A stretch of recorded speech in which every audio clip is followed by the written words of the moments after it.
साथियों, भगवान श्री कृष्ण के बहुआयामी व्यक्तित्व से तो आप परिचित हैं ही।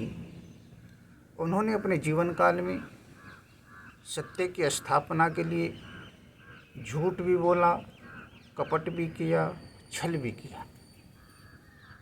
तो मित्रों, एक ऐसा सत्य जो उन्होंने छिपाया इतिहास में, जिसके बारे में आप भी अनभिज्ञ हैं, उसकी चर्चा आज हम करेंगे।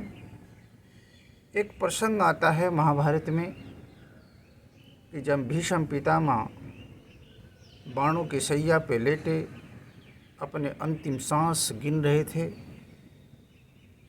तो भगवान कृष्ण उनका हालचाल पूछने के लिए आते हैं। तो भीष्म पूछते हैं उनसे कि भगवान, मेरी जो इतनी पीड़ादायक मृत्यु हो रही है, ये किस कर्म का फल है?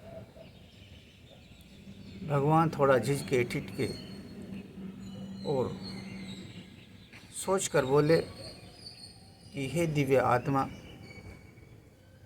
ये इस जन्म में आपने कोई ऐसा कृत्य नहीं किया।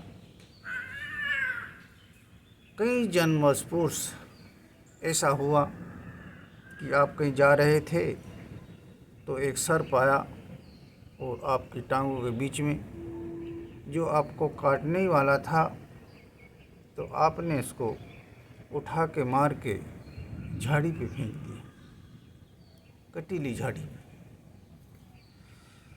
और ये बिल्कुल उन्होंने झूठ बोला। और मित्रों, आप समझ सकते हैं कि सामान्य से सामान्य आदमी भी ऐसा ही करेगा। कोई विषैला जीव जंतु या कोई भी आपको काटने आए, मारने आए, तो आप भी उसके साथ ऐसा ही व्यवहार करेंगे। ये कोई पाप की श्रेणी में आता ही नहीं।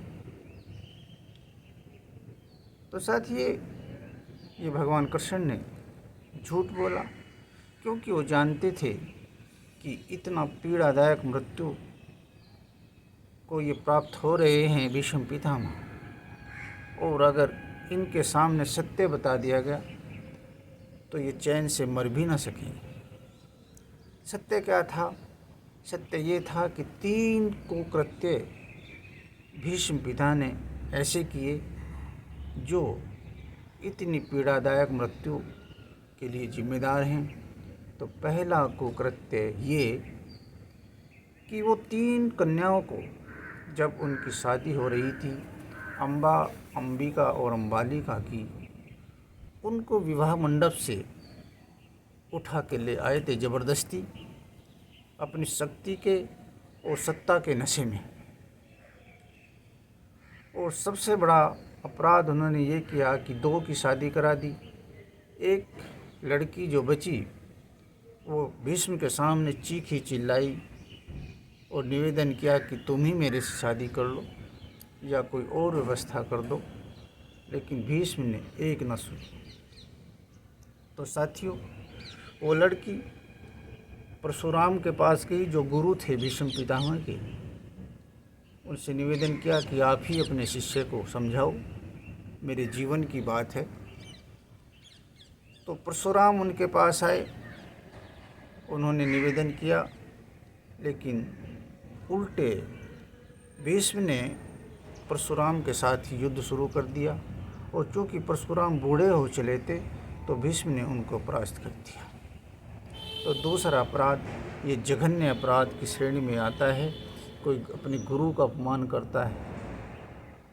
और तीसरा अपराध उन्होंने ये किया साथियों कि जब भरी सभा में द्रौपदी को खींच के ले जाया जा रहा था, उसको नग्न किया जा रहा था, उसका चीरहरण किया जा रहा था, तो द्रौपदी चीख चीख के चिल्लाती है और भीष्म पिता को कहती है कि पितामह, आप तो सक्षम हैं, समर्थ हैं, आप ये क्या देख रहे हैं, इसको रोकिए। लेकिन भीष्म पिता ने नीची गर्दन करके उसको नकार दिया।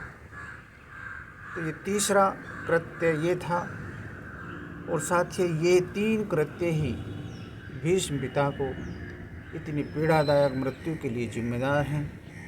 और साथियों मैं आपसे कहना चाहता हूँ कि इतिहास गवाह है इस बात का कि जब जब भी महिलाओं पे अत्याचार हुए हैं, अनाचार हुआ है, तब भी भगवान कृष्ण ने उनकी लाज बचाई है और जो दोषी हुए हैं उनको इस प्रकार का ही भगवान दंड देते हैं।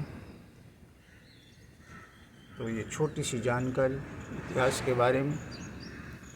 नमस्कार।